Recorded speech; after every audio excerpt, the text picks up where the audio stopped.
as someone who does women's health, interacting with Latino women, I think there are a lot of misconceptions. One is I asked Anna how the breastfeeding was going, and she said, well, I'd like to breastfeed for a year. It's going well, but I don't know if I'll be able to. So I said, well, of course you'll be able to. You've made it through the difficult part. So I think a lot of women feel like for some reason they won't be able to breastfeed, or they won't be able to be good parents, instead of just really sort of trusting their instincts and going with it. There's a little bit of self-doubt there. Yeah, well, I think there are a lot of challenges facing our community. Certainly there are some very real health concerns like diabetes, high blood pressure, and all of the complications that can result from those things.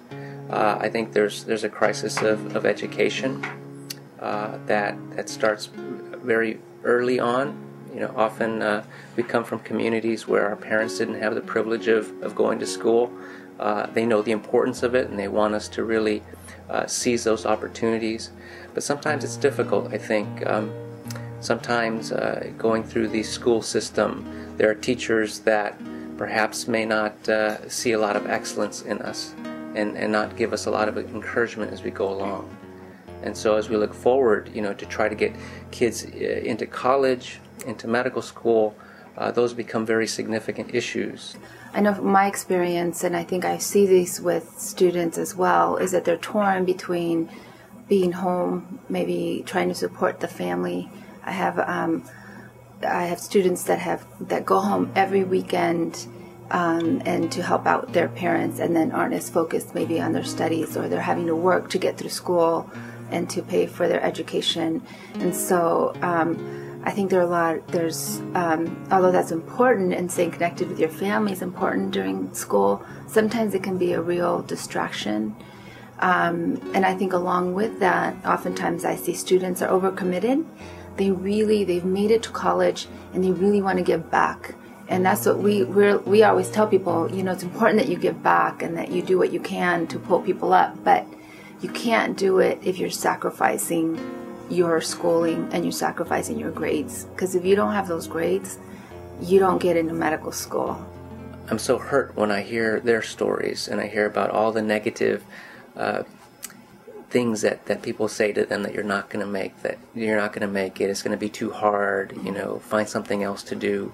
Often tell them it's like the story of the baby sea turtles, and only a minority of them will ever make it to the ocean.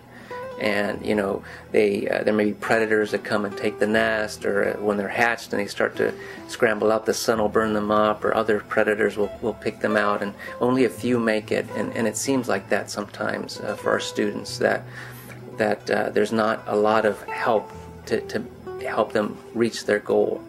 There's this whole thing around affirmative action and feeling. I see it more so in medical school. I don't know that if I see it as much in the undergrads, where the students, I think, internalize a little bit of, did I really get here through a back door kind of thing? Do I really belong here?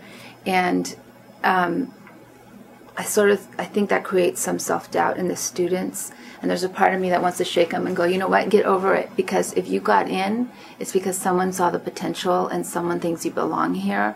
So hold your head high and do well, and know that you belong here. You have to just do what's right for yourself and work as hard as you need to get the right grades and learn what you need to learn. Because ultimately, although we talk about grades, it's also about being a good doctor. You want to be a good doctor for your patients. So what you're learning now isn't really just about the grades. It's about learning medicine and learning it well, so that you can serve your patients well in the future. Neither of us is going to live forever, and so we want someone to, like, who's next? Who's going to take our place?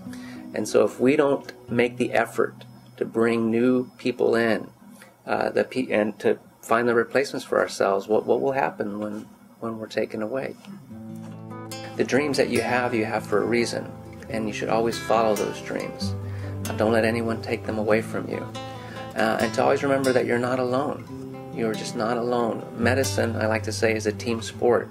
So I'm not a surgeon. I'm not a pediatrician.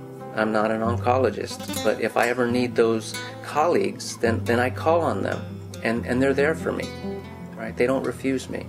And so as you go along in your studies, in college, in medical school, in residency, later on, if you find yourself at a loss for what to do next, just ask for help.